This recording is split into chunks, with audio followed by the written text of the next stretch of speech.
March 25th, 2026. Welcome back to the Global Defense War monthly panel. I am John Michael Chambers. We will cover from a military perspective just what is going on behind the scenes in this global defense war. Let's put up this image. A quick announcement, very important before we get into the crux of the show here. Rob Cunningham, who's actually joining us on the panel first time, we're honored to have Rob here. Rob is going to be joining us April 30th in the all-new Patriot Q&A Power Hour, Thursday, April 30th, strictly to answer your questions live in our private room for 1 hour.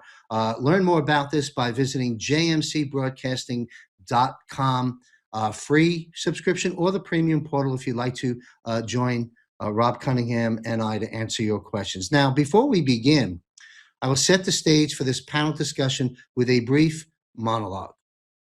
Patriots, the veil is tearing wide open right now in 2026, and what the world is about to absorb will confirm everything we've been fighting for since this Great Awakening began. The deep state cabal thought they could silence the truth forever, but military intelligence has been one step ahead all along. President Donald Trump has been orchestrating the biggest sting operation in human history from the shadows, and the pieces are slamming into place right now this year. Forget the fake news. Forget their lies about democracy's dying. That's their panic talking as the noose tightens. Mass arrests are already underway behind the scenes. High-level politicians, Hollywood elites, big pharma criminals, and the pedophile networks that ran the world for decades, if not centuries, are being rounded up in black site operations you won't see on CNN. Gitmo tribunals are running 24/7, and the executions have started, sealed indictments unsealed by the thousands. The storm isn't coming. It's here. This is it, and it is biblical. The global reset they planned, the one with digital IDs and social credit scores and total control in 15-minute cities and you shall eat the bugs and all of this stuff has been flipped on its head. White hats in the military, partnered with President Trump's loyal generals, have seized control over the financial system. The old fiat dollar is dying, and the new quantum financial system backed by gold and assets is beginning to roll out. Your money in the bank, it's about to be replaced with something they can't steal, corrupt, or inflate away. The Sara Jasara isn't a theory anymore. It's being activated piece by piece as we speak. 2026 is the year of reckoning. This Great Awakening is no longer a fringe phenomenon. It is mainstream. Every day, millions of people are being shaken awake, while suppressed technologies like free energy and medbeds are coming to the surface. The satanic elite, which ruled through fear and blackmail, is finished. Their underground bases cleared out by special forces. Their occult rituals exposed and ended. This isn't hopium, folks. This is happening. It's happening now. The end of their world is the beginning of ours. So stay strong, stay focused, stay loyal, stay vigilant. Where we go one, we go all isn't a slogan. It's something to be practiced. The best is yet to come. There's no question about it. We're all waiting on July 4th and beyond. And all of these good things are arriving here in 2026. All right, let's bring on our panel. And I just want to say this, you folks that wait all month for this program, I know you know this, but those newly coming aboard, this is an elite group of esteemed guests. These are military men serving in very high positions for many, many years. You're getting high quality analysis, high quality information and education, making sense of the madness and dismantling the deceptions. Having said that, former Australian Army Special Forces Lieutenant Colonel Riccardo Bosi served 24 years in the Australian Army. He's the national leader of Australia One Party. Be sure to tune into Bosi Briefs, dedicated show. We're in our second year now, which publishes every other Monday at 6 p.m. Eastern. Joining us, of course, also is, I've got the wrong information in front of me. My apologies.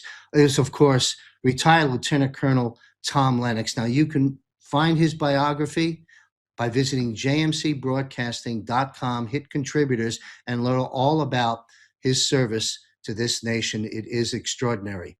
I don't have those bites before me. My apologies. Michael Jaco, retired veteran Navy SEAL, dedicated a total of 35 years serving the U.S. government in high-risk environments. Also has, as you well know, a very popular podcast, Michael Jaco. All right, we also have joining us for the first time, welcome here, sir. Rob Cunningham joins me somewhat regularly as a guest on the Global Financial Reset, an extraordinary powerhouse of information. United States Air Force active duty as an instructor pilot with combat experience and top secret security clearance. And also joining us, of course, the gentleman who helped me put the concept of this global defense war show together almost 2 years ago, and helped me introduce me to a lot of these guests, is our good friend, retired Army Derek Johnson, an expert on tabulating and covering the Commander-in-Chief, President Donald J. Trump's laws and orders and current events. All right, please visit, again, jmcbroadcasting.com. Hit contributors tab up top on the navigation bar. You'll see all these gentlemen and other contributors, their photographs, their biographies, and a link so you can continue to follow their work beyond this broadcast. Having said that, welcome, gentlemen. There's a lot going on. Thank you all for being here. To our producer, let's get them on screen. There we go. All right. Thank you very much. We have somebody missing. Colonel Lennox seems to have lost a video. Michael, I'm sure you're working on. There he is. He's back. Didn't want to move forward without you, sir. Thanks for being here. A couple of bumps in my monologue, but hopefully the message got through. Here we are, gentlemen. I salute you right out of the gate. Thank you for being here. And off the heels of that monologue, hopefully you listened to it because I'm going to ask some questions about it. Off the heels of that monologue, describe for us, we'll begin, of course, with retired Lieutenant Colonel Riccardo Bosi in Australia. Off the heels of that monologue, describe for us where you see us at. It's kind of a big question. Take your time, if you will. Paint the picture for our viewers. Where are we presently at in this war? And highlight any key fronts you choose, and also what you anticipate to occur before the end of this year. So where are we at? In other words, where have we come? Where are we today? And where do you see as some focal point highlights transpiring over the rest of this year? Riccardo Bosi, sir.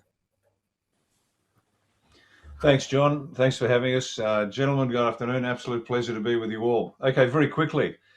What a lot of people are having difficulty with is following the cascading activities around the planet at the tactical level, operational level, campaign level, and strategic level, and even the grand strategy. And people are having difficulty putting the picture together.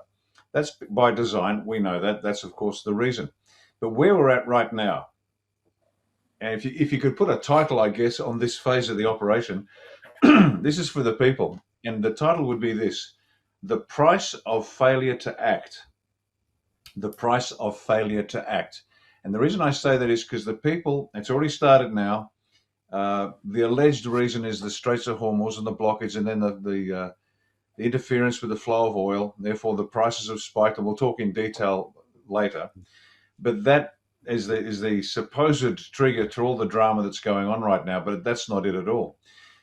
This is the price of the fail to act. All the things that are going on around the planet, and they can be related to Hormuz, they could be related, completely unrelated to Hormuz, but this is what the people now have to experience for not holding their people to their representatives to account, for not keeping an eye on what was going on, for trusting too many people for too long without sticking their nose into somebody else's business and saying, hang on a minute, you didn't promise me this, you didn't promise me that, and why are you delivering it to it?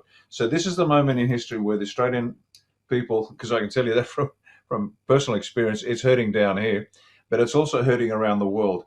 and the people are going to start to feel the squeeze. It's going to be painful. It's going to be excruciating. They're going to get very, very angry. And I'm not hoping for this, but I can imagine there's going to be some violence occur, sporadic, not necessarily organized, but sporadic, geographically dispersed. But people are eventually going to realize what's happened to them, what's been done to them. And I hate to be the bearer of bad news, but we've been saying this for so many years now. If we don't stand up, it'll be taken from us. We didn't stand up. It has been taken from us. Everything's been taken from us.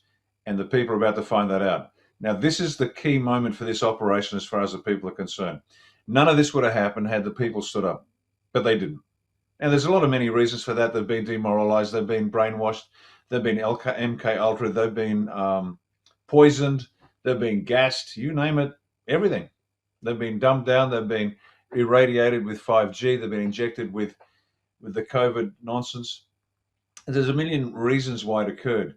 But at every point, the people failed to stand up and claim this sovereignty they claim they have, to say, this is my country. I am the source of law. What I say goes.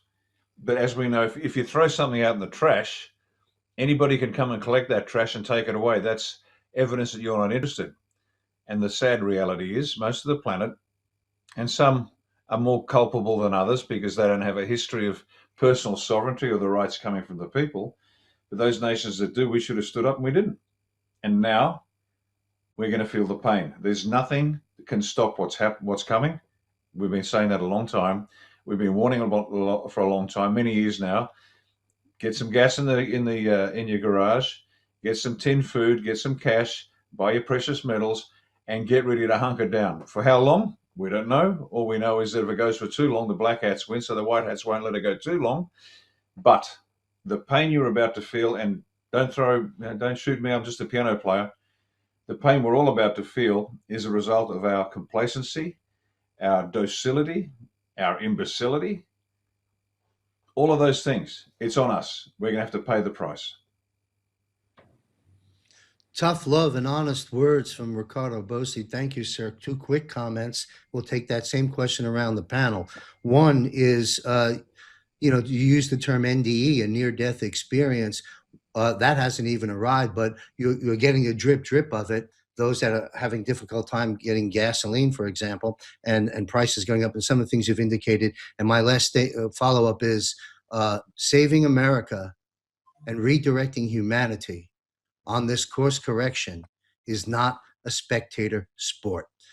So thank you, sir. Same question to retired Colonel Tom Lennox. If you'd like to weigh in on where we're presently at and what you see on the forefront the rest of this year. I see that there's a wide divergence in reaction of people.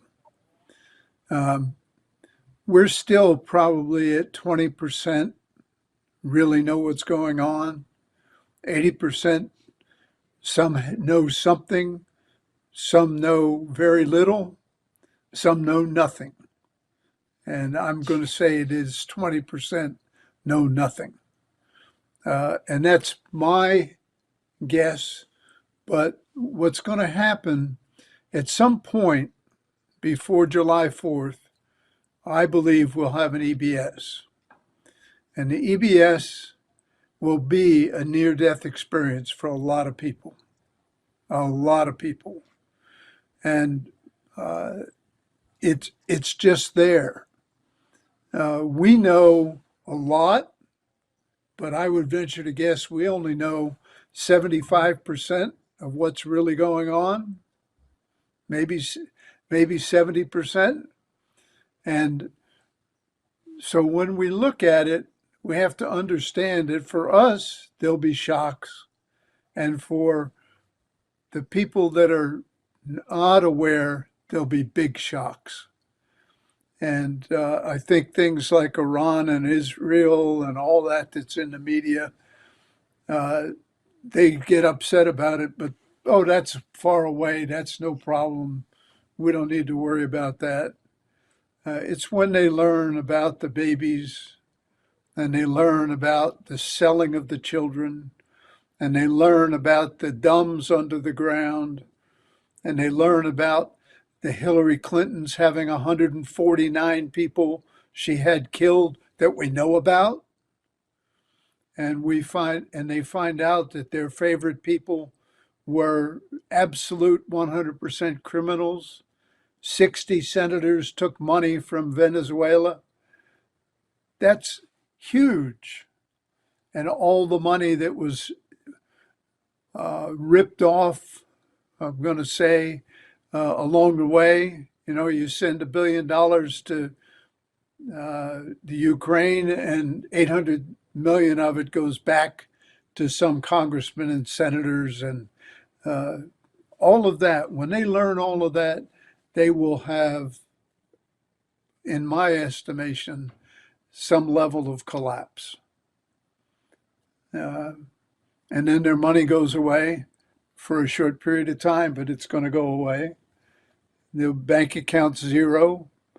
All of those things are going to happen, and they're not too far away. I think they'll happen sometime before May 17th. And the reason I say May 17th is that's when Trump is going to do the prayer that simulates the one that George Washington did on May 17th of 1776. And that's my summary, I guess. Well, thank you. There's a common theme here, folks. I'll think of 3 Ps: pray, plan, and prepare is on the docket. Thank you, sir. Same question to Michael Jaco, sir. Yeah, I think we're going to see probably boots on the ground here pretty soon in Iran. We just sent 82nd Airborne. Looks like they're going over there as well. So we have 2 different MU groups going there, Marine Expeditionary Units that are headed there. Probably one's already there now. The other one will be there in 2-3 weeks.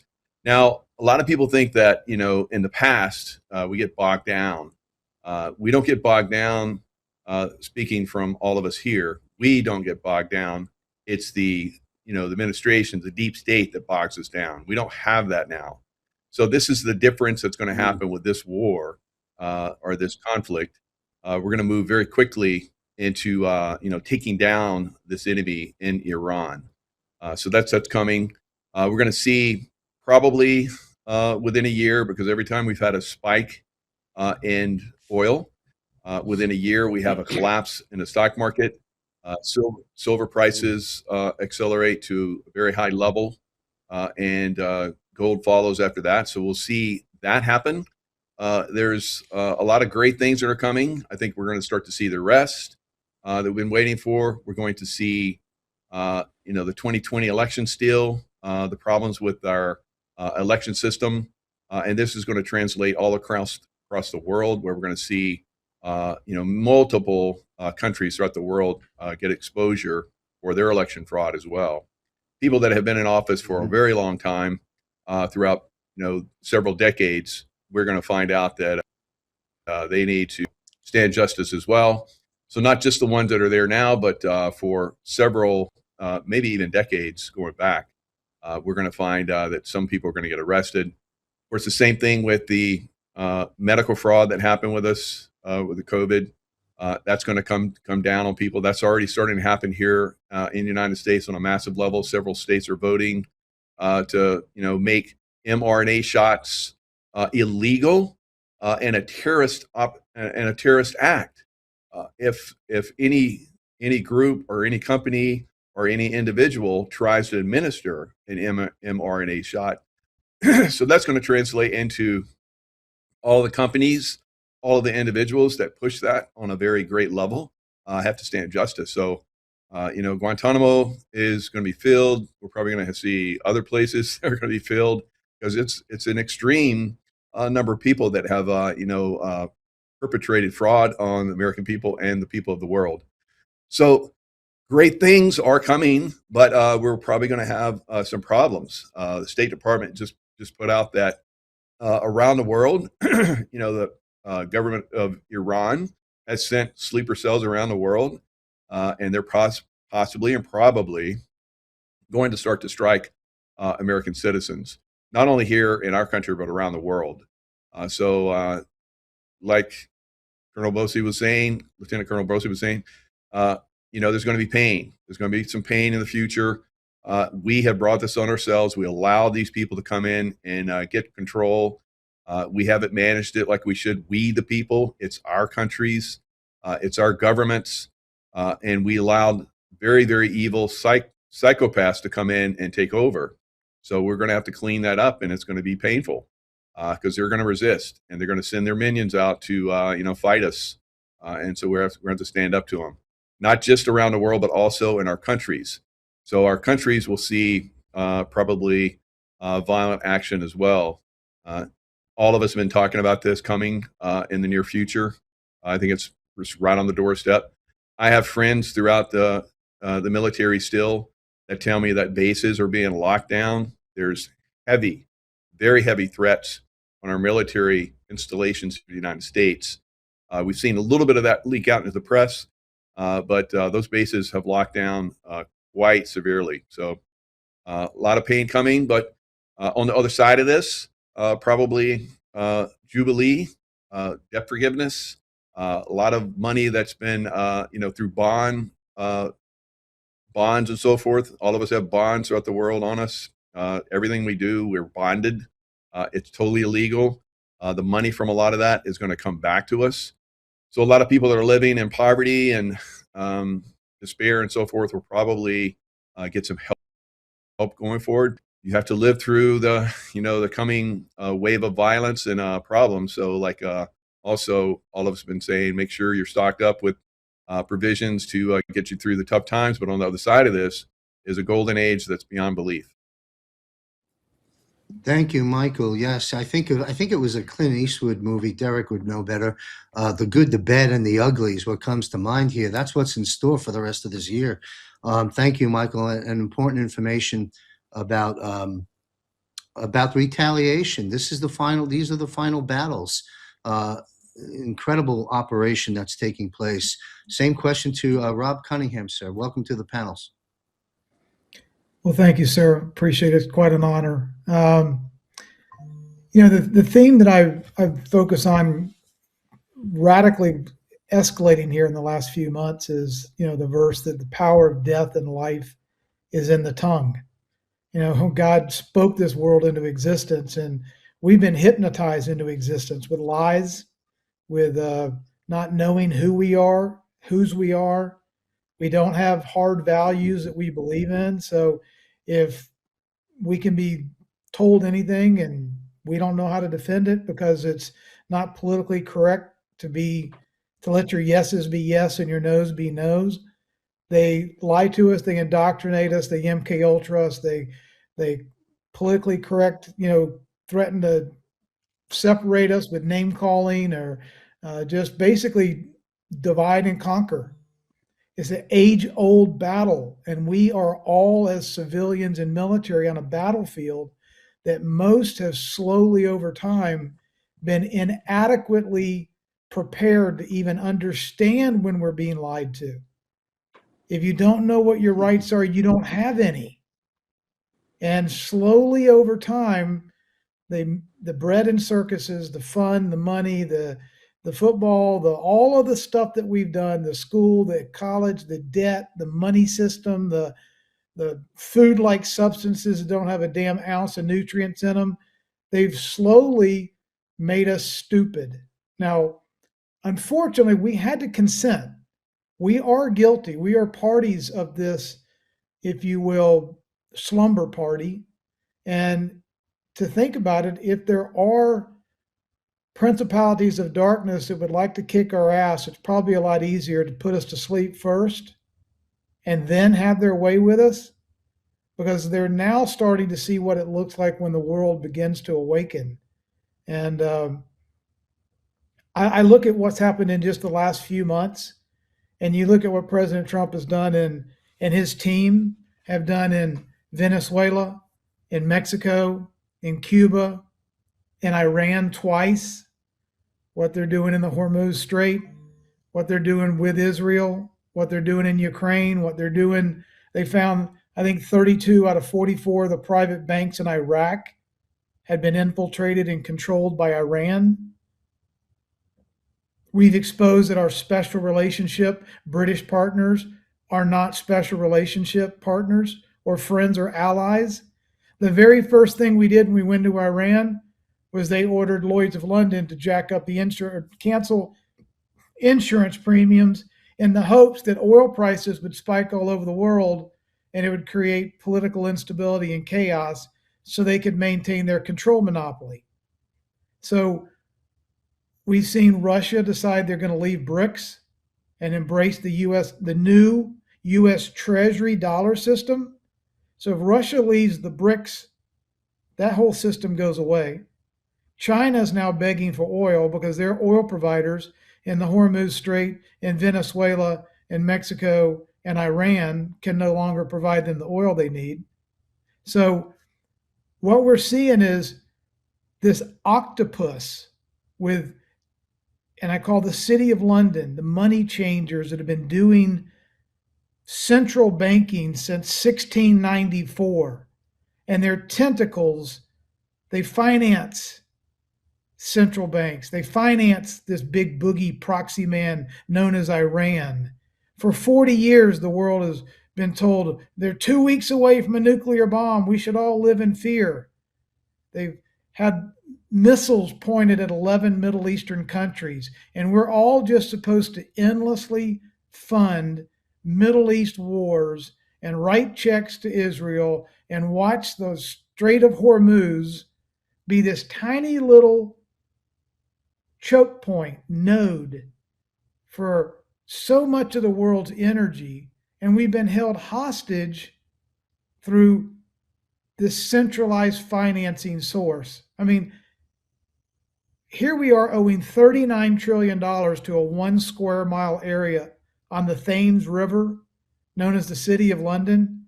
It doesn't produce anything, hire anything, manufacture anything, invent anything, grow anything, and distribute anything. All this little 1 square mile territory does is manipulate capital markets and foreign exchange rates, create financial fiction the world over through their fractional reserve banking system, buy off governments, buy off politicians, buy off industries, buy off religions, put us to sleep. But the good news is they now see exactly what Commander-in-Chief President Trump is doing. He's cutting off every one of the octopus's arms.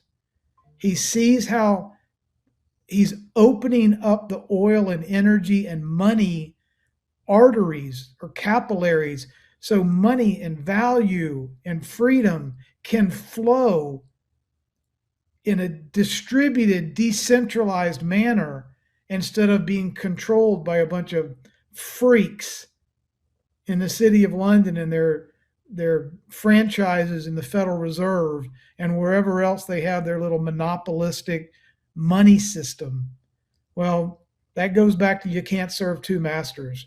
We've been unfortunately unaware of the master that we've been serving, and thank God President Trump is cutting those arteries, ending their fake fiat monetary system, and systematically going about the process of waking 7 or 8 billion people up so that we can start reintroducing ourselves to who we are and whose we are instead of just being mindless slaves. So I'm just honored that I'm on a panel with a bunch of men like you that can help to wake up the rest of the population as powerfully as we possibly can, because we have to wake up or we don't win. Great analysis. Thank you, sir.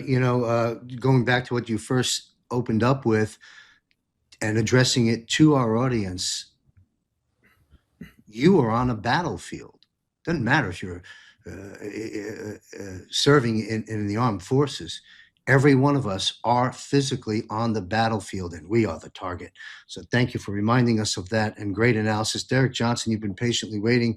How would you like to respond to this? Well, first and foremost, it is an honor to be here as always, and an honor to be with Rob. I think he probably is a friend of my manager's. I'm pretty sure, maybe not, but I'm pretty sure that's the same Rob. So it's good to be here with all of you. And I know Jaco's over there probably laughing because, I'm having to wait now to be the full last to talk so we can have some fun with this. So, I'm going to rattle off now. But there's two things that, to remind people out there in the audience world, whether you're a patriot, Republican, conservative, independent, whatever you are, if you just woke up, you've been away, whatever you think you are, there's two things that they're still playing to you. The things you got to see for the target audience that has no idea that Lieutenant Colonel Lennox was talking about, whether they know a little bit of something or nothing at all, whatever that is, they got to see this play out. To the Patriots, you have to see it in another manner, but also understand that I use 3 P's in all of my podcasts: principles, priorities, and prevention. It's easy to look back on the past and judge the past, always. But if you don't sharpen your skills and elevate your skills and your thinking, we cannot prevent the swamp from growing back. You have to, that's where everybody's responsibility comes in. And that's what other people talk about the local action and things. You got to know the laws and the orders, though, because if you don't know your rights, if you don't know the laws, then they're going to be abused always. So if you know the law more than the lawyer does, it don't mean you got to practice the law, just to read and know and study the law. But if you read and study and know the law, then the one that is doing the practice for you, if they get out of line, you can say, look, I don't want your job, but I actually know that what you're doing is fraudulent, or you're cutting corners here, whatever it may be. So that's where your role comes in. And then also keep in mind, everything that President Trump has set up is to the T. Every T dotted, every T crossed, every I dotted, everything to the T of a military government. All right, by law. Now, this goes to the Law of War Manual, where it talks about the undesirability.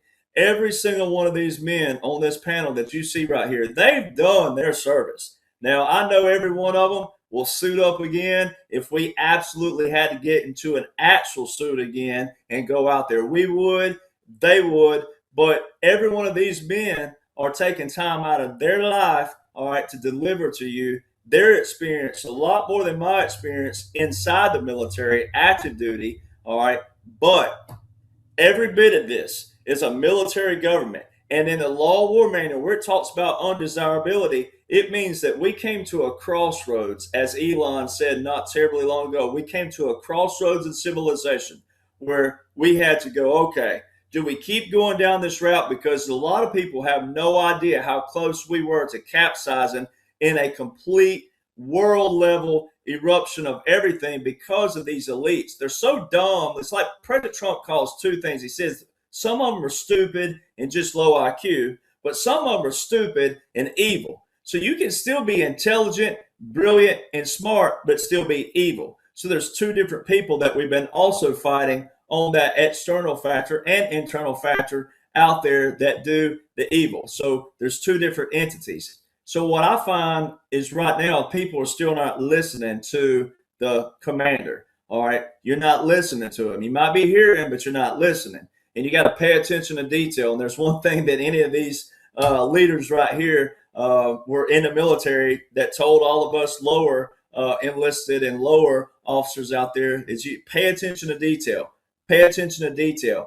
Every little detail matters. All right. And that's where you learn who is and who isn't, especially even in the military. Who knows the laws? Who knows the orders? Who knows the regulations? Who knows the directives? Who knows the instructions? Who knows the manuals? Who's been reading the manuals? Who's been reading the publications? So you're finding out who is and who isn't. So right now, every one of you are finding out what influencers out there who are and who isn't, who are in their intent and motives or some other thing. And you're also finding out who actually knows what the heck is going on. So the undesirability means that none of us wanted to be here either. but we know what's going on. We also know what it takes to win this thing. We are winning this thing. It's already been done, but the reason why we have to say some things that it's not done is your job and role and responsibility and duties are not to sit on your thumb and not prepare for the future. You need to be in the mindset of what Native Americans do, is what my people do, is you live your life right now for 7 generations out. And if the next generation does that, then guess what? Will be off the chain. Now, the other thing, this is not a war by standards with Iran. The war is the military government and the undesirability to have to do it. That is the war. That is the shell that President Trump and the military, the generals, the admirals have set up. It's a military government. By law, it's a military government. You can read everywhere. Also, what President Trump has done, there's no way he walked in all these nations and got done what he's done. All these capitulations took place from 2017 to 2019.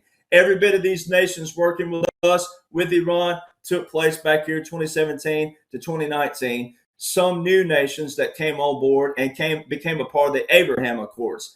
Every bit of these are in the National Defense Authorization Acts from 22 to 24. How did they already know to put in the NDAAs what was going to happen the next year? Every one of the year before, so the year before NDAAs, the year of what they were going to be operating the next year, it's already written over here what's happening over here, which means it's strategic.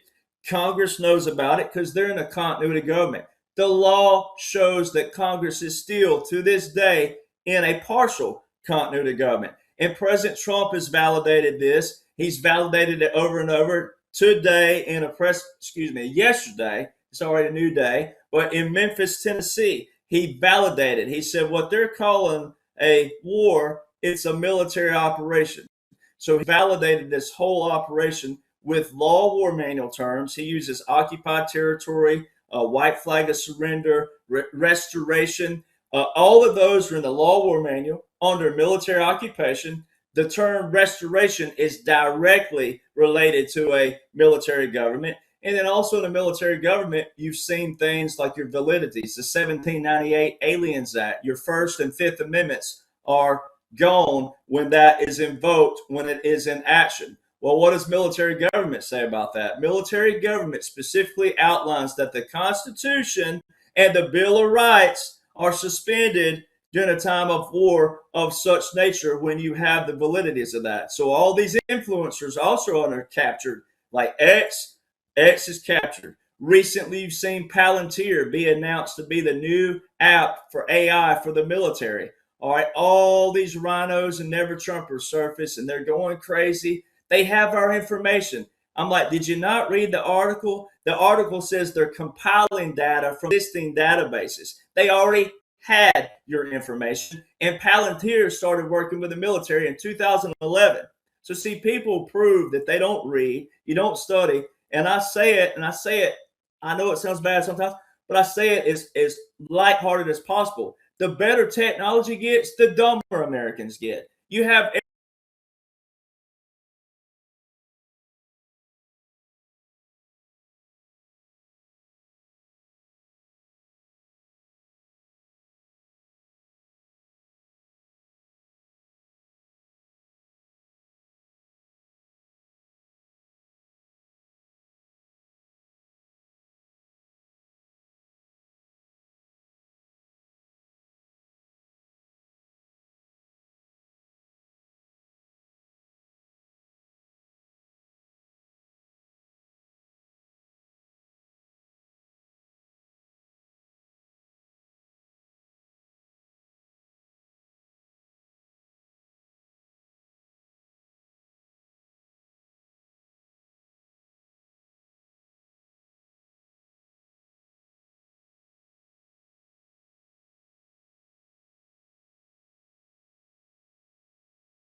prevent Iran from doing exactly what they're doing in terms of threatening the Straits. But that's the stated reason. Now, is oil the only thing going through? Sorry, one more thing with the oil. If the oil remains cut off or is cut off, because it's still flowing, if it is cut off, then China, India, and the Japanese economies are hit dramatically. And that's going to have a cascading effect around the planet, because many countries around the planet, by design, are now reliant upon India, China, and Japan for things they should be doing themselves. So that's sort of an obvious reason. But beyond that, the Straits of Hormuz issue also speaks to the control of the City of London. As we know, it's been said before, Iran's been a proxy of the City of London. It's been allowed to exist because it is a very effective method of control for the City of London and the British Empire. Choke points generally are part of a naval strategy that was described by Alfred Thayer Mahan, a US naval captain, who described naval strategy much like Clausewitz did for land strategy. He did that 120 years ago. And it's still a key point, because what Mahan said was, don't have a navy and have it sail the ocean blue. Just find the choke points. You can control trade. You can control the passage of naval vessels. You control the planet. And that's another part to it. Then you've got, not only is oil being trafficked or being shipped through the Straits, but also everything that you can think that should be nasty. At the least of these, which is the illegal oil and precious metal trade that goes through. And then it starts to descend into where. Child trafficking, human trafficking, adrenochrome trafficking, and it just continues. So it's not just oil. There's a whole, as I said, many sub-objectives to be achieved. And I'll stop here and let others have a shot, but I'll also say one more thing about Iran. Do you remember the story? And I'm asking this for a friend. Let's just put it that way. Do you remember the story? The tomb of Gilgamesh we went into Iraq allegedly because Saddam was a bad man, and yet one of the priority objectives were, and this might not be true, I don't know, was to recover the artifacts from the tomb of Gilgamesh. Well, there might just be, and I don't think I'm giving anything away here, there might just be, let's say, a satanic reason for getting into Iran and taking and clearing a few things out as a control center for not just oil, not just money and power, not just for choke points, but for some deeper need that needs to be taken out that we won't hear about for some time. So that's a quick rundown in answer to your question. I'll leave some space for the others. Thank you very much. Yeah, I'll comment later. I've got something to say, but I'll get the panel in. Same question to Lieutenant Colonel Tom Lennox. Straits of Hormuz, you want to break that down? And I guess we won't be asking when this operation will end. What a foolish question that is. And you won't get the answer, whether we know it or not. But anyway, take it on, sir, if you will, please. Well, there's some interesting things about the Middle East. And I was reading a book today, written some time back, and it seems there are a large number of portals in the Middle East. And one of the things the Khazarians are looking for is to get to their portals so they can escape the United States and the world. And Iran has a number of portals, which goes outside of our normal discussion, but it goes to the idea that it's not just about here, it's about out there. The other thing is, because of the Khazarians, and we look at the City of London, the Rothschilds are in fact Khazarians, and they have controlled the finances for a large part of the world for hundreds of years. And closing them down in London, I saw something yesterday or day before, is that when you close down the Rothschilds in Iran, you're going to also close down the Rothschilds in Israel, which is the number one trafficker of humans in the world. And so when we start to look at what we're doing in Iran, we're really getting ready to close down Israel as well. The Strait of Hormuz is interesting because if we say it's 20% of the world's oil that moves across there, and then we look at what Trump has done in the United States, which has reopened our leadership as the largest oil producer in the world, China and Japan will be coming to the United States to buy all their oil. They The art see of your war. smile. And because we control Venezuela, which is also a very, very large producer of oil, China will also go to Venezuela, but they'll be going through the United States to get it. So when we Great. look at Yes. that concept, and then we start to look at the question that Riccardo asked about all of the artifacts.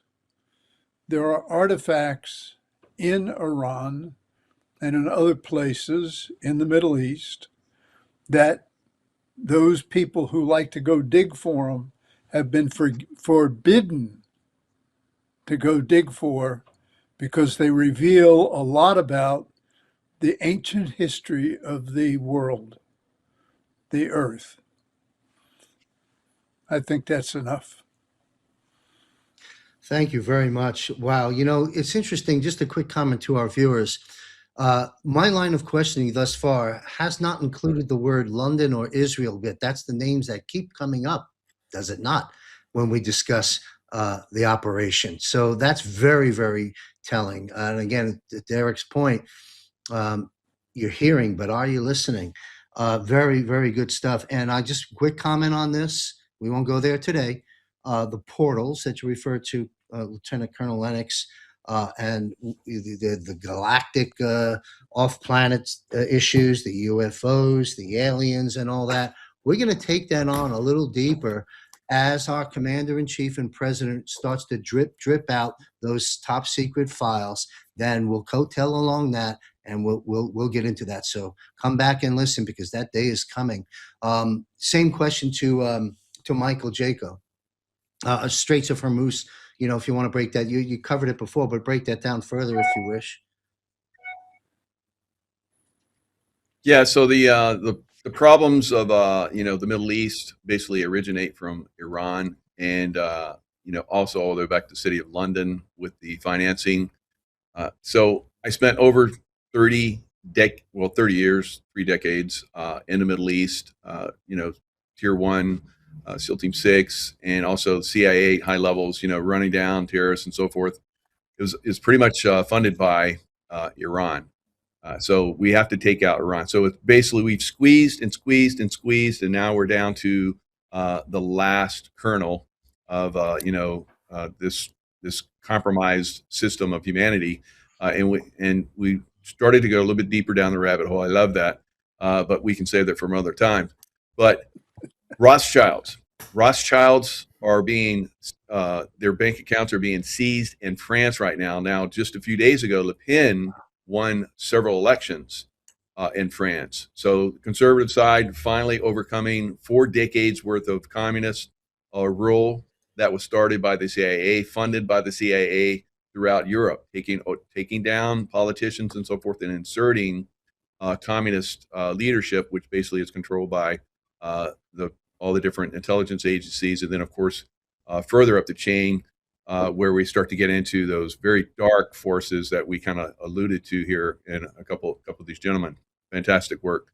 So also in Germany, overcoming massive fraud in the elections, and good conservatives coming forth in Germany. So I think we're going to continue to see this wave of conservative, good people that are coming in to basically take down this evil. Rothschild, like we talk about, the financing, follow the money, the financing side of this, all the way back to the city of London. We're still at war. Revolutionary War never stopped. All right. So we're still in, if you will, a second revolutionary war against the city of London, right? The British Empire, which is the city of London. So we have to take that down. We have to destroy that as well. I've talked about how, maybe we should just invade the city of London, but there's more, very subtle ways that Donald Trump is taking down the city of London, and I appreciate the way he's doing this, and that will preserve a lot of lives. It will also preserve a lot of territory that would otherwise be destroyed. You might think otherwise from what's going on in Iran right now with all the over 8,000 missile strikes and bombs and so forth that we've hit, targets that we've hit in Iran at this point. Over 8,000, amazing. But these are precision strikes, and then eventually what we saw in Afghanistan and Iraq. Afghanistan, we just had a few horse soldiers that were calling in, strikes and basically took down the Taliban. In northern Iraq, we had, some Air Force CCT guys that came in and called in fire and basically devastated Saddam's military in the northern area. So we'll probably see the same thing in Iraq. I believe that we'll probably see boots on the ground in Iraq or in Iran. And if we don't, that's great.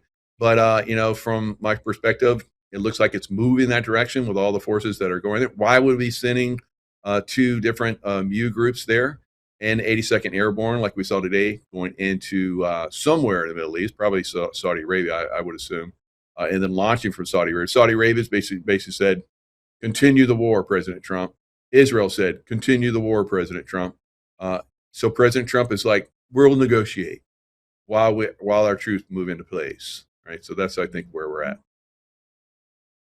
Well, you said boots on the ground. You mean Iran, not Iraq, just for clarification, correct? Yeah, sorry. Yeah, Iran. Yeah, thank you very much. Thank you. And thank you. And Michael, before we move on to Rob Cunningham, I want to, we've talked about before correcting George W. Bush on what the real axis of evil is, and of course it's London, the Vatican, and D.C. But in terms of hierarchy of command and control on the three countries that have been themed out in this panel, would the proper order from bottom up be this? Would it be Iran to Israel, Israel to London? Is that kind of the flow of it in terms of the power would be mostly London, then Israel, and then Iran? I'd be interested to see what Rob Cunningham says, but I think that's the basically the way things are running.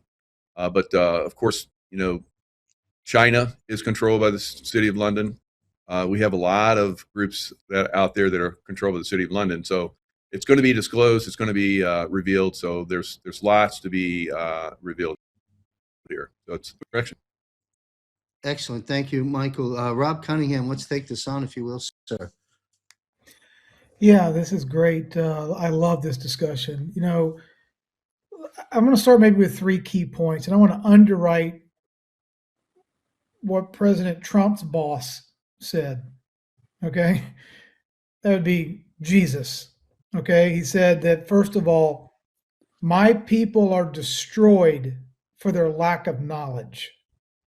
We become idiots, we're done. Number 2, this battle that we fight is not against flesh and blood, but it's against principalities of darkness, evil. Evil exists in this world. We have to know it. We have to understand it. And we have to embrace the powers that we have. If our essence is omnipotence, then evil is just a story. It's a narrative.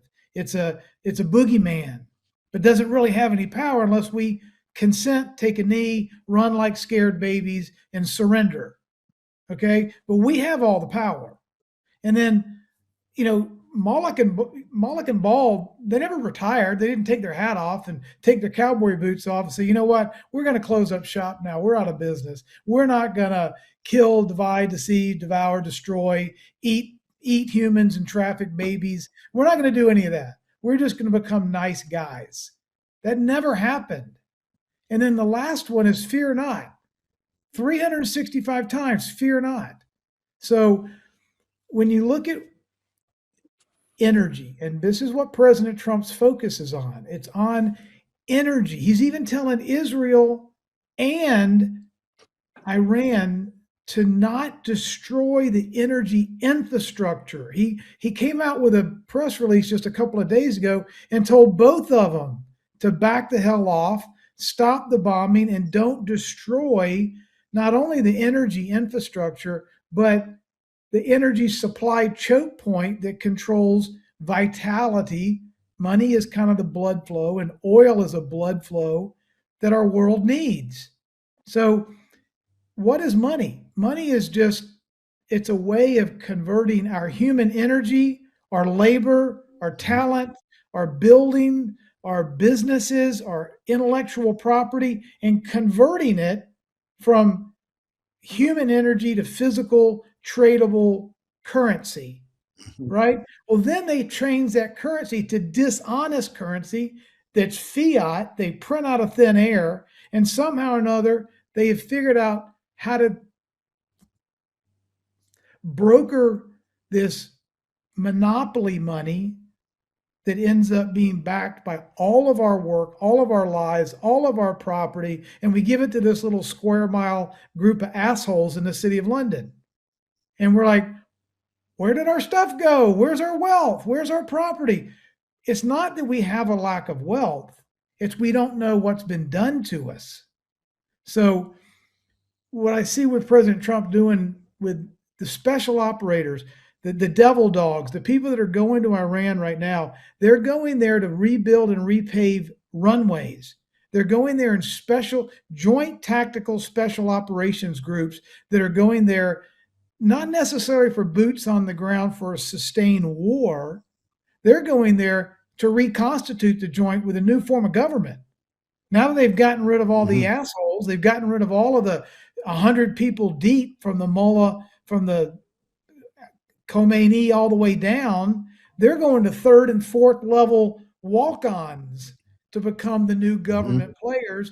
And they're going to be disconnected from the choke point leverage controlling freaks out of the city of London. So these joint special operation forces, 82nd Airborne, Devil Dogs, Marines, special forces groups that Michael Jaco was part of, they're going there to set up a special operation for the continuation of government in a better way, not to go there for a sustained long war. They're going there for operational necessity. Trump wants to be known as the president of peace. We have 60, 70, 80 nations that are now members of the Board of Peace, as he's told, as he's flushing the United Nations and NATO down the toilet. Because neither one of them have been about peace or safety or abundance or liberty the world over. They've just been octopus arms of the city of London. They've just all been financed, proxies of this master that prints all this fake money around the world and controls everybody. I think if people would understand that Trump is a masterful architect, he sees the DNA of energy, which is in the form of oil and money and law, which is perverted law. It's admiralty legalities, it's counterfeit money, and it's a psyop. It's oil.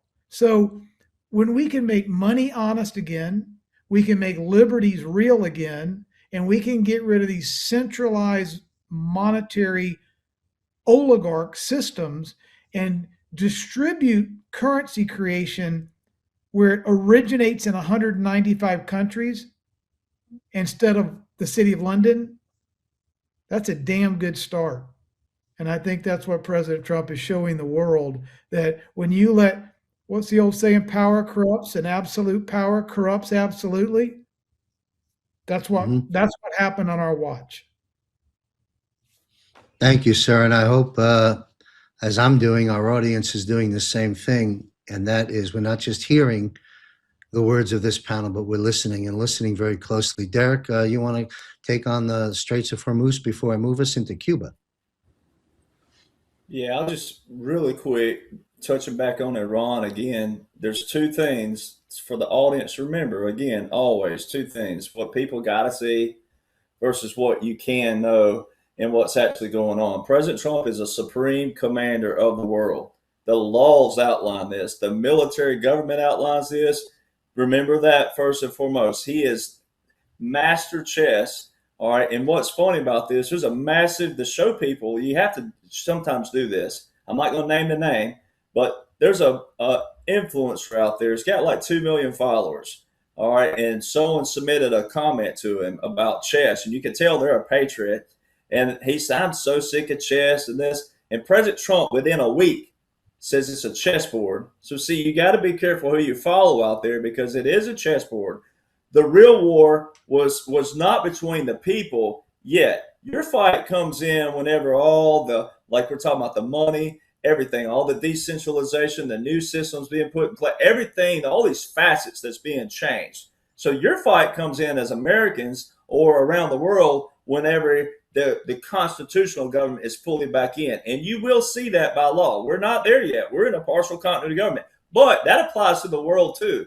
So, you know, President Trump just alluded to this the other day. He said, who we choose. He talked about that with Venezuela. He talked about that with Iran, who we choose. That tells you right there, straight out the gate, we're in a military government, but it's a supreme commander of the world. So we're making sure, and that's what a military government does, is you appoint people. Now, President Eisenhower is the genius strategist around that. He's the one that had the Presidential Emergency Action Documents paired with the continuity government. After you coming out of a continuity government, you go into a military government. And what did his plan outline? His plan specifically outlined that you use businessmen and or veterans. All right. What is President Trump nominating right now on every spot? Businessmen and women and or special operations, and also Navy SEALs first in these categories, and then other veterans as you work your way down. No one else. They're highly IQ, highly intelligent, highly successful. Now, getting directly to Iran, you know, I can make a joke. I can make a good joke. I can say, well, if you're demanding the instant success in Iran, even if you thought it was legit in the sense of it's going to be a war and boots on the ground, you have listened to these people, and the specific Ayatollah yell death to America and death to Israel for almost 48 years. All right. And then guess what backs that up? Jimmy Carter has an executive order 12170 that was way back November the 18th, 1979, declared a national emergency. So every bit of President Trump's actions with Venezuela, Somalia, Yemen, Iran, etc., they're an Obama or Jimmy Carter executive order with a national emergency declared. So we're taking all of their abuse, their overreach, their constitutional abuse, the War Powers Resolution Act, which is unconstitutional in a whole. But what President Trump, the mastermind, and the generals and admirals have done is saying, you know what, we're going to take all their verbiage, we're going to take all their language, and we're going to play it on them. Guess what? You can't say it's unconstitutional because you morons are the ones who passed all this. So we're going to use it against you. So you got to kind of, like when you're backing out a system, you got to use all the system's codes and then show the people it's all on their face. And that's all President Trump would have to do if this was a real setting, and say, well, I didn't write these laws, I didn't pass these orders, I didn't pass any of these things. They did. So there's that. Now, the other thing that gives you consolation out there, maybe if you're a new listener or you're new on board, what gives you a consolation is the fact that this is you have, back in 2019, the Department, so the Defense Intelligence Agency, a lot of people remember a guy named General Michael Flynn. The Defense Intelligence Agency put out a new publication way back in 2019, specifically towards Iran. You might want to go read about that. What did Colonel Lennox just say about something that's a little bit more rabbit holey, but it talks about your domes, and it talks about thousands and thousands of miles of tunnels. President Donald John Trump is the first president in history to establish a strategy for subterranean warfare, which is tunnels. With His first executive order out the gate, Executive Order 13818, with a national emergency in December, the first right out the gate in 2017, what did it declare? A national emergency. And then what is it about? Human rights abuse, which ties straight into all trafficking, all forms of trafficking, not just one in particular. So there's that. So let me show you, ladies and gentlemen.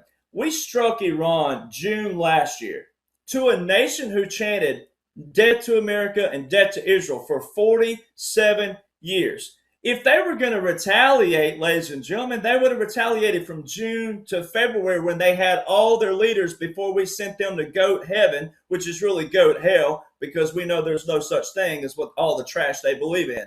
All right, so we got to put some veteran humor in there for you.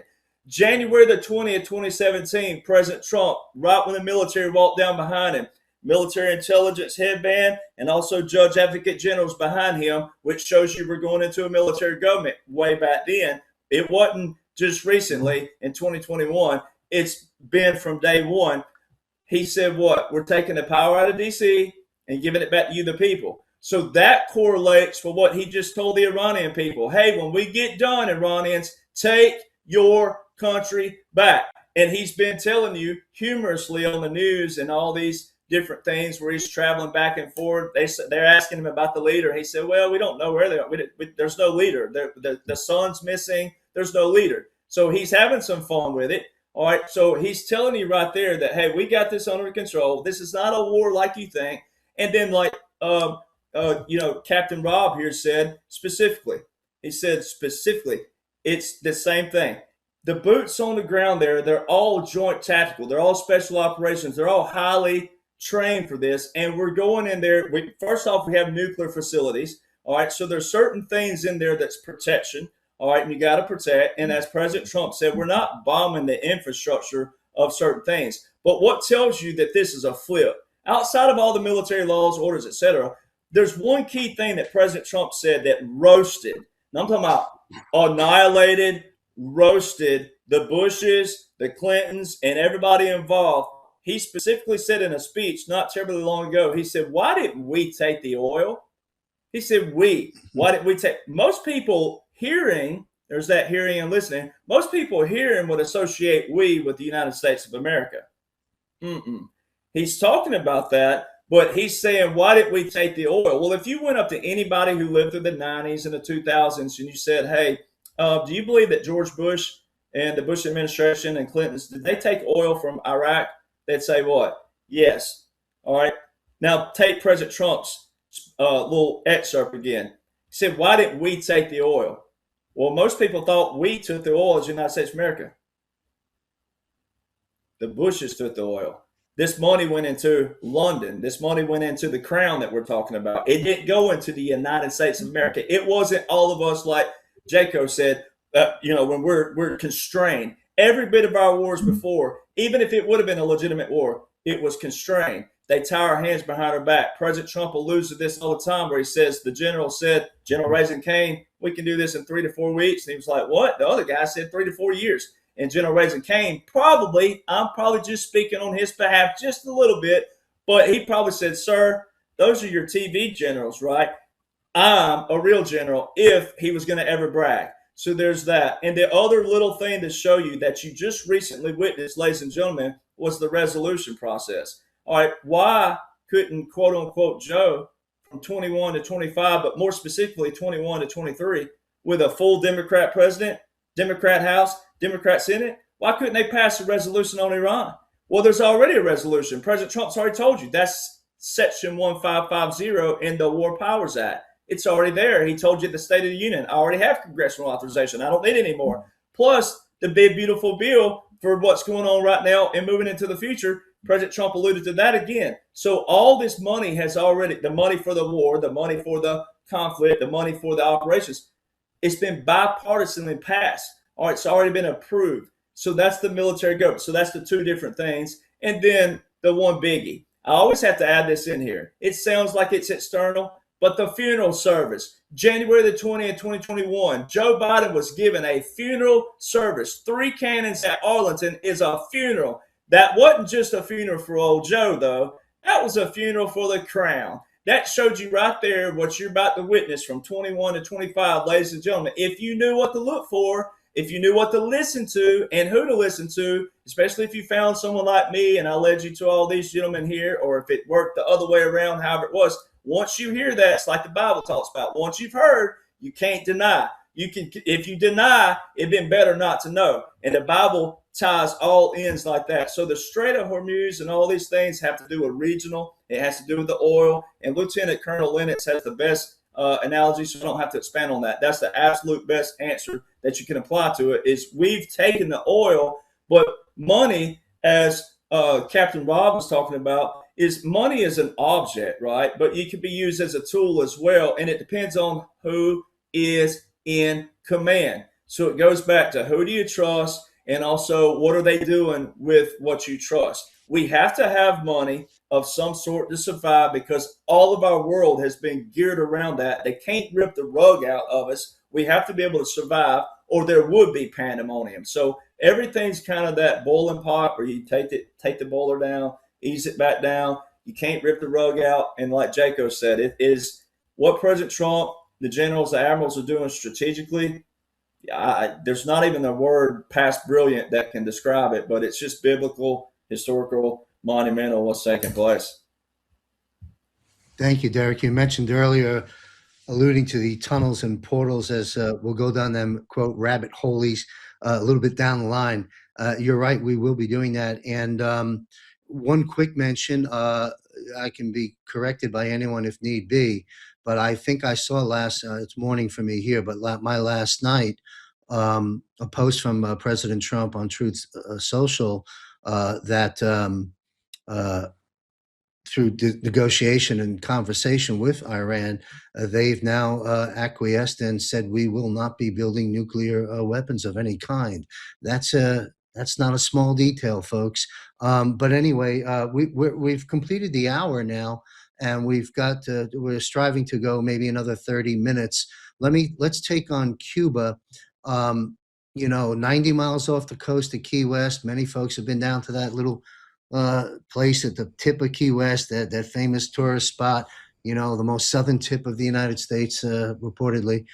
Cuba's just down the road, just on the other side of that water. And as President Trump has stated, he's been looking at this mess his whole life, and now he is doing something about it. He's again the starter, JFK, the finisher, Donald Trump. Lieutenant Colonel Bosi, let's discuss, if you will, Cuba.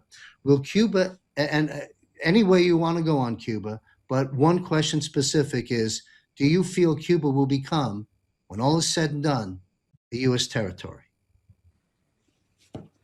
All right. Thanks, John. I'm going to be quick because I can't wait to hear what Derek's got to say on this. Derek, you're brilliant, mate. What can I say? Very quickly, will Cuba become U.S. territory? It already is. That's point number one. Point number two, Cuba existed as a thorn in the side of the US for decades because it was allowed to. There was no reason why it couldn't. That was allowed to happen. Point number three, this is what we're about to see in Cuba has already been effected in reality. It's just part of that operational level war, the campaign of leadership change, not regime change, but leadership change in key countries already been taken care of. It's all good. But it's just being rolled out now for the people to watch the show. As Derek said, Donald likes to give the people drama because that's what the people like. So there you go. That's point number four. Point number five, the diaspora, the Cuban diaspora, and we've got them in Australia, we've got them in Florida, everywhere. They're chanting for the liberation of their home country, much like it's a replay of Iran. We saw all the Persians saying, please save us, Donald Trump. So again, it's a replay of that same strategy. Number five, that is number five. Number six is the blackouts that they're having now. That's to create drama. That's to create the clamor, the call for somebody to save their country because they're about to get their third blackout. And so the stage is being set for the people to see what's already happened, but in a sequenced, I guess, a series of events that make sense for the what do you call them, Derek? The target audience. Anyway, that's me done. That's a quick and dirty on Cuba. It's all good. It's all safe. It's in safe hands, and we're watching the show. Thank you, Riccardo. I want to ask you a follow up. You've mentioned twice now in this broadcast um, differentiating leadership change versus regime change. For folks like me, we might need some clarification on the difference between those two things. Yeah, sure, absolutely. You can't change a regime. The CIA has successfully led countless failures in regime change because they literally remove everybody that's got anything to do with anything good, and they put their own numbskulls in. The purpose of which is not to help nation building, which is always the one-liner. We're building nations. You can't build nations. It takes decades. It takes culture. It takes history. It takes morality. It takes a lot of things. So they destroy nations, and the regime changes there in order to make sure that the target nation actually becomes an effective profit center and point of leverage for the cabal to do what they want to do. What's happening, what we're seeing happening now is it's much like, I think, what some of the people out there call the grey hats. Previous black hats are now under control. They've had the 9mm pointed at their head. They've signed up to do what they have to do to say what they have to do in order to stay alive. And that's the control mechanism, because you just can't change the polity, the judiciary, the bureaucracy, the constabulary, the military. You can't change it and expect things to function. It won't. It's like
exact terminology to Cuba. President Trump, Executive Order 13919, he invoked Title 10, Section 12304, which is a 2-year preparation. You got to have 2 years in advancement for those actions. All right. Guess what the exact terminology is in that executive order? A counter-narcotics operation with whom? The Western Hemisphere. President Trump just did an executive order January 29, 2026 in a national emergency with Cuba. And guess what it says in there? Western Hemisphere. Oh my goodness, there's your direct ties right there. The only person who's used that language is President Donald John Trump, but the executive order and executive action is way back 2019. So how did it make it through 2021 to 2025? Ladies and gentlemen, that is not a ghost authorization. That's not the authorization of military use of 2001, because National Guard and reserve components will be more keen to the president. And if the president was abusing power somehow with the National Guard, then it would be proven how? By laws and orders. All right, so those laws and orders didn't make it from 21 to 25 because, quote unquote, Joe didn't know what the heck he was doing and he was a babbling fool and all these other things. This is a military operation. It's a military government. The military government supersedes the Constitution. It suspends it, if you will, but for good reasons. It suspends your First Amendment and your Fifth Amendment. And then the SCOTUS validates that with the 1798 Aliens Act, which also suspends the First and the Fifth Amendments. All right. So little things like that can show you. And then also Guantanamo Bay is still open. All right. Del Rio, Texas. How did 2,000 dirt poor Haitians get from Cuba and Haiti and all these places to Del Rio, Texas? And President Trump validated me on February the 14th. I'm the only one who kind of talks kind of with my own unique way. And President Trump on February the 14th on Truth Social put up a unique kind of little meme, and it was kind of a cutesy little thing. And it said, Happy Valentine's Day to all the people who support people. And it said 1,537 miles away. I'm the only one who's ever said, ladies and gentlemen, do you realize what they're telling you? That these people in Del Rio, Texas, the closest nation is 1,536 miles away, and you have to cross a major waterway to get there. So 2,000 dirt poor Haitians went all the way across the Gulf of America to Mexico. Forget about Florida, forget about Alabama, forget about Mississippi, forget about Louisiana and all this massive coastline of Texas. They said, no, we're going through the waters, the elements. We're going through all that. We're going straight across here, the sharks and everything else that can get us. We're going right there, and we're going to walk all the way across Mexico, and then we're going to go right here to this part of Mexico and Texas. And, hey, this is where we want in. Ladies and gentlemen, all that is the part that people have to see if you don't know what we know over here. All right. So President Trump validated that when he used the 15. We were 1 mile off, and no one ever even talks like that. So they're showing you what you can know out there, especially if you're a patriot and you're hanging on. And then one other reason why President Trump called it the Gulf of America, because we're probably going to be adding some nations to the United States of America, possibly. I don't know, maybe. I don't know where to follow up with that other than that's a master class from Derek Johnson. Thank you, sir. And a couple, yeah, double thumbs up from the lieutenant colonel and the captain.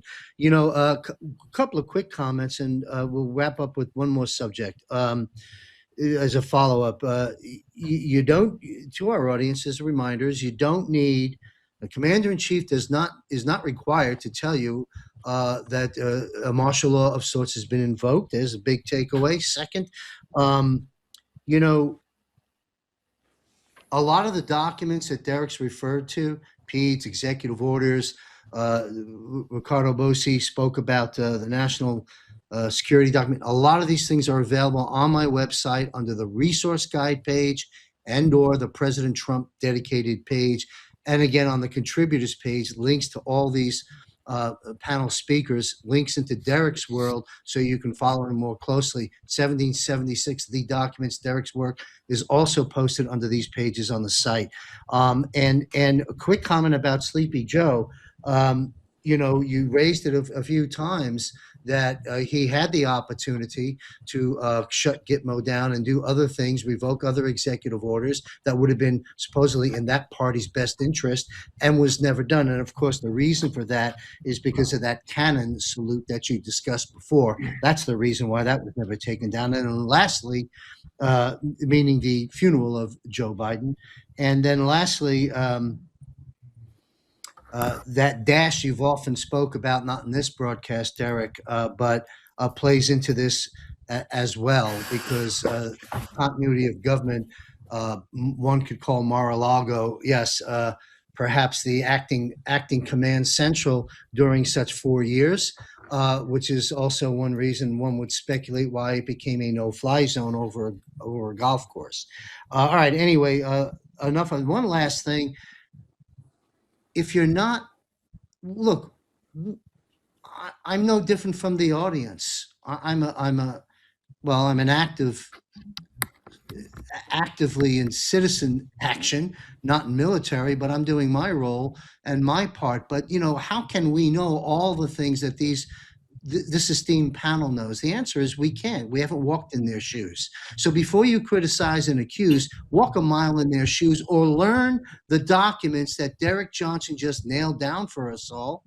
And if you're unwilling to do that, you know what? Shut up and listen. All right, I'm finished lecturing those that are in the way. And it's very few of us, but they're out there. If you're throwing darts at the board, and the board has these people's faces on it and our Constitution and our program, you got to shut up and listen or get out of the way. But anyway, I had a few other subjects I really wanted to get into, but we're unable to due to time constraints.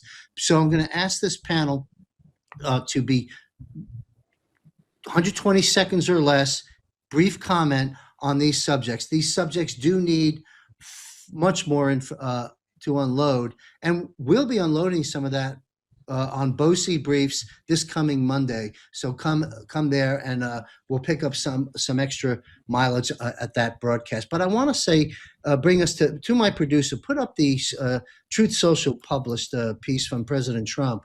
That'll put me on track to closing this out. Breaking Directive Nash. Okay, I'm not going to read it, but the bottom line is, and we've known about this, but it's important to bring it to our attention. The information's been released. DNI, Tulsi Gabbard, on connecting the dots on the Russiagate issue, and all the names are in there and all the evidence is there. And President Trump closes this out with arrest Obama. Now let's go back to the panel screenshot. This is not a small issue. I mean, when do we ever recall a circumstance like this, where a former president, where a DNI has released evidence, overwhelming evidence, implicating all those that the administration directed to get things done, all a lie? Russiagate, Steele dossier, and the cost of that to our nation, to everyone's lives, not only here in America, but all over the world, like all the dead people in Ukraine, for example, never had to happen. All of this stuff is unbelievable and unprecedented. So having said that, my question, coming back to the top of the panel, give us 2 minutes or less, each of us, because I got two other points we're going to run through and wrap up the show. Lieutenant Colonel Riccardo Bosi, do you believe that the subject matter we just had on the screen, which basically all roads lead to Obama, Brennan, Clapper, all those people that did the dirty work that are also guilty, my question is, to me, it's a foregone conclusion that justice will be served. They will have their day in court, in military court, if it already hasn't happened. Things will be done properly and standardly, and justice will be served. And if it's already been, it'll be shown to us. My question is this: will the prosecution of Russiagate and Barack Obama and all those individuals, Brennan, Clapper, and the whole clan, will this be shown? Will this happen and or be shown to the American people before July 4th? Is this something that can extend out to 2027 or 28? That's the question. 2 minutes or less around the board. Riccardo Bosi, please. Yeah, for my money, no. It's got to come out first, because the reason it's so critical is a couple of points.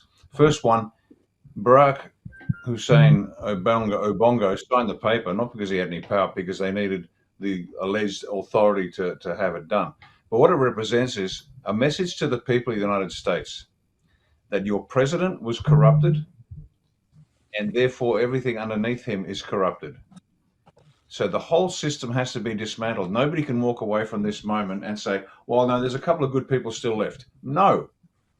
Everybody, Democrat, Republican, the whole system must be dismantled. And so from the very top all the way down, there can be no one left standing saying, I'm innocent. No, no, no. And it's got to be done, for my money, before July 4th, because the people need to go through the worst pain sooner rather than later so they can have this release and genuinely have something to celebrate on July 4th. And the world as well, because implications will flow down. But that's it for me. Yep.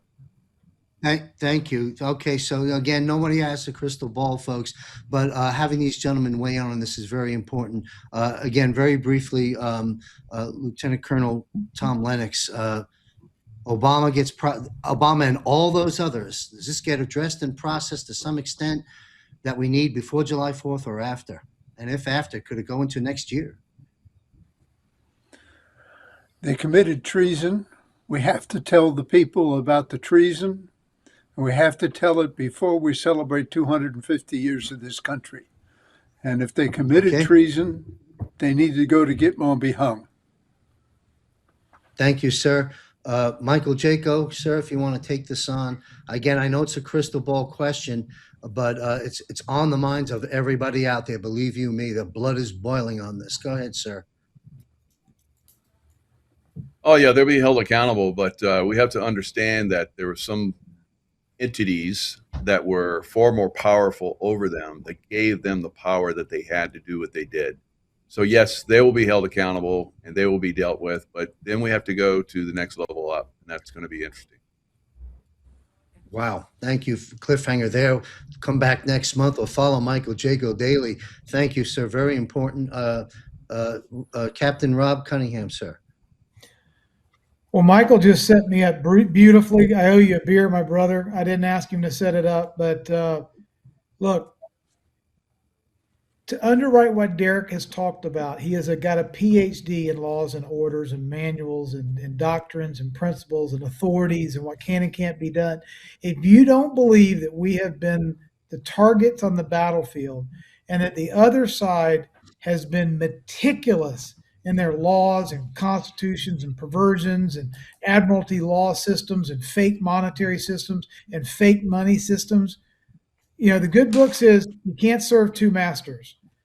This is a book called The Creature from Jekyll Island.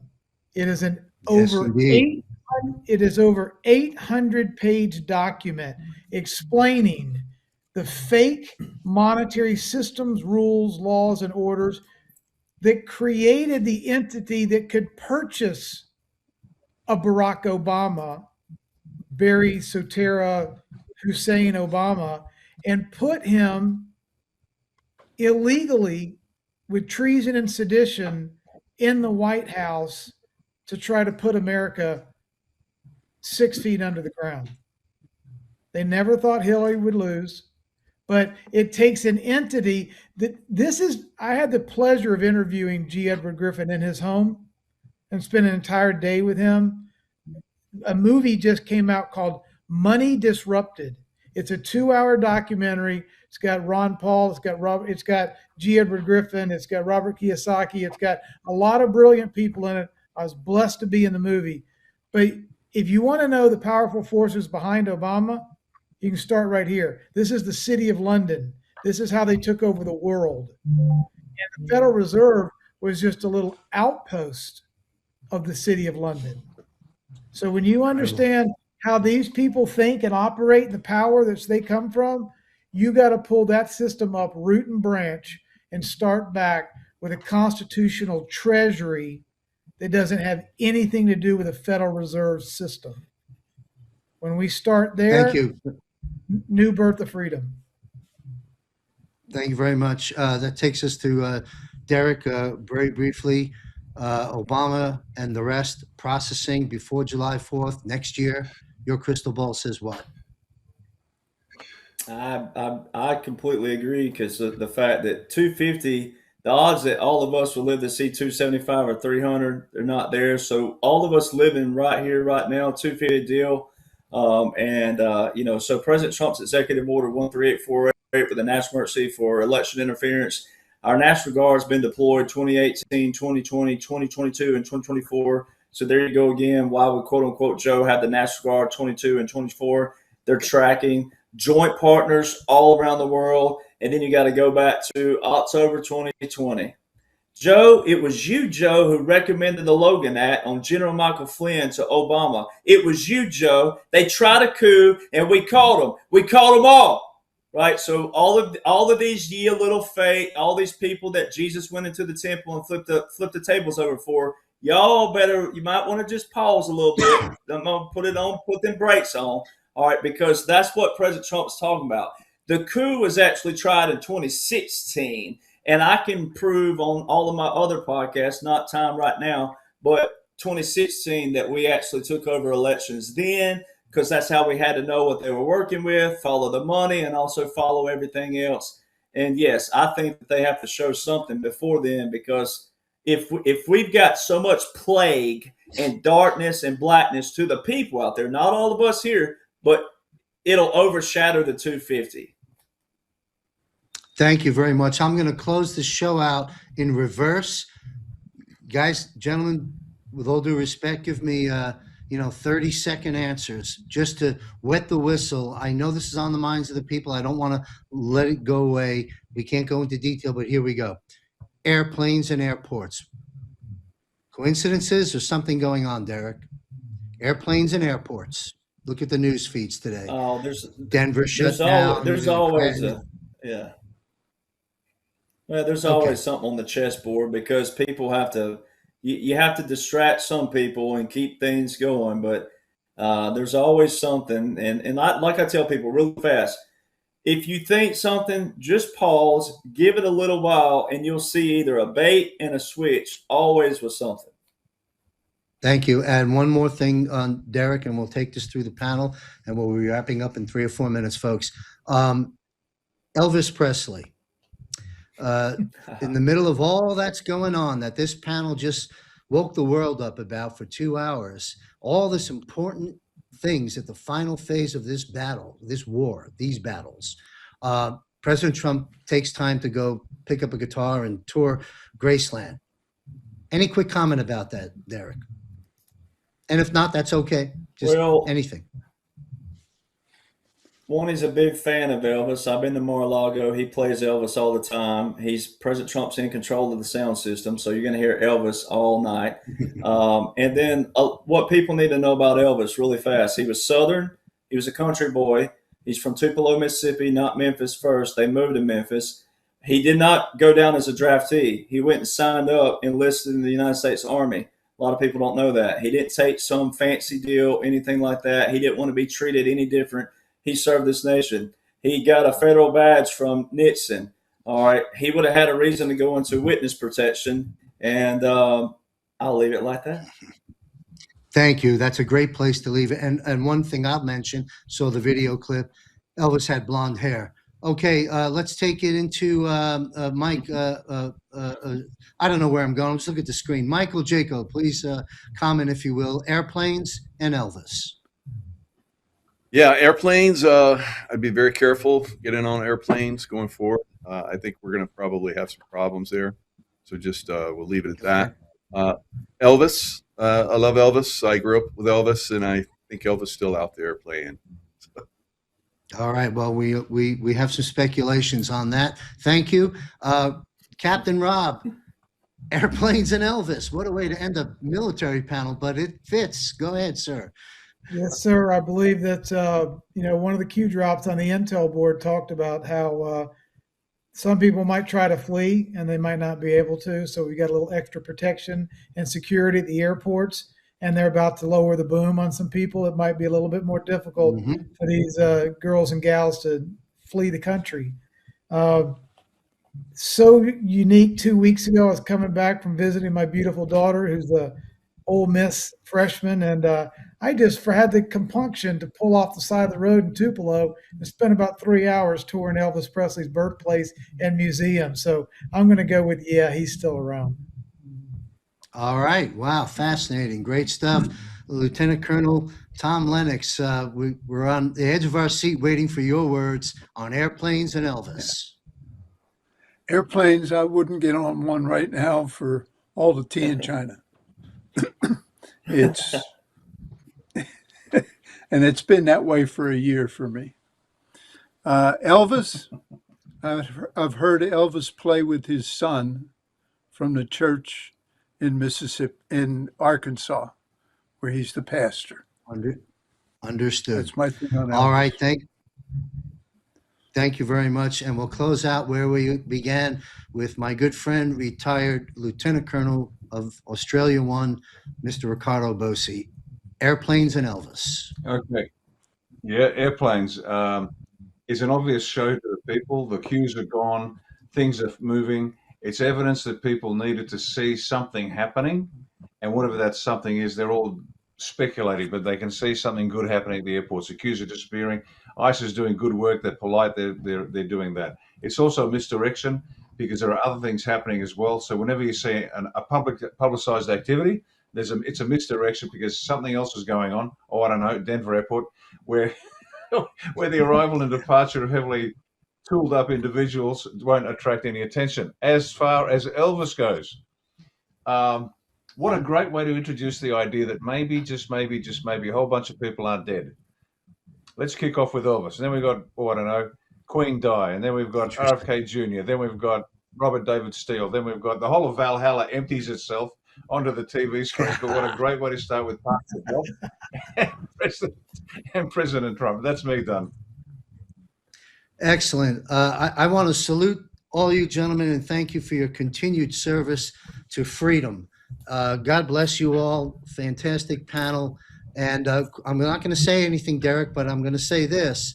Derek Johnson has a very big announcement to make. You want to follow Derek Johnson. He'll be making that announcement at some point. He privied this panel to it. And thank you for that, Derek. And so you'll want to continue to follow Derek Johnson. Trust me on that. And everyone else on this panel. And that's a wrap. We've got an important announcement about Bosi Briefs, and I'll be back to wrap up the show. Thank you all very much. His commentary and analysis is among the best, bar none. His words serve as a masterclass. He deconstructs the deceptions of the PSYOP war. He is the author of The Greatness Awaits You, the national leader of Australia One Party Incorporated, a monthly panel participant in JMC's Global Defense War, in a league of his own, an international treasure, a follower of Jesus Christ. He is Riccardo Bosi. Riccardo Bosi is a published author and speaker, international business consultant, former Australian Army Special Forces Lieutenant Colonel, having served 24 years in the Australian Army, including postings to the Special Air Service Regiment, the 1st Commando Regiment, Headquarters Special Operations, and the U.S. Combined Joint Task Force Headquarters in Kuwait. Don't miss JMC Broadcasting's Bosi Briefs, where John sits down with Riccardo, helping to connect the dots, making sense of the madness, keeping us all grounded and united as the battle between good and evil play out before our very eyes. Join John and Riccardo every other Monday at 6 p.m. Eastern Standard Time, right here at jmcbroadcasting.com. All right. I want to thank once again our esteemed panel of military and intelligence experts for their time and expertise in today's panel, addressing issues that concern you and I, each and every one of us in America and across this world. Thank you very much. And, just real quick, garbage in, garbage out. Okay. Be careful who you are following, particularly now at this stage of the game. If you want to be grounded, you got to get grounded in truth. And you're hearing a whole lot of it here with this panel. And to that point, join Rob Cunningham and I for the Patriot Q&A hour. That is, I don't have the right image up here. I don't have the date, but if you put the image up, I'll know the date. All right. Well, anyway, it's coming up soon. So stay tuned. There's an announcement. There it is. Thank you to my producer. The all-new Patriot Q&A hour. Rob Cunningham joins me in the private room for 1 solid hour to answer your questions. Mark your calendar, Thursday, April 30th, 8 p.m. Eastern. And that's really it. Be sure to catch my 3 to 5 minute daily war reports published now every day. Used to be just weekends, by visiting jmcbroadcasting.com. Hit the follow tab. We're on a lot of platforms, Truth Social, X, a couple of Facebook pages. We have a YouTube channel, and 2 Rumble channels. Follow the war reports there every day, 3 to 5 minutes. This is a wrap. Great panel. The good, the bad, and the ugly is before us, and victory is assured, and victory is ours. We're on God's side. God always wins. Be safe, everyone. Stay alert. A lot of warnings in this message, in this broadcast, rather, from the panel. Stay alert, and may God be with you.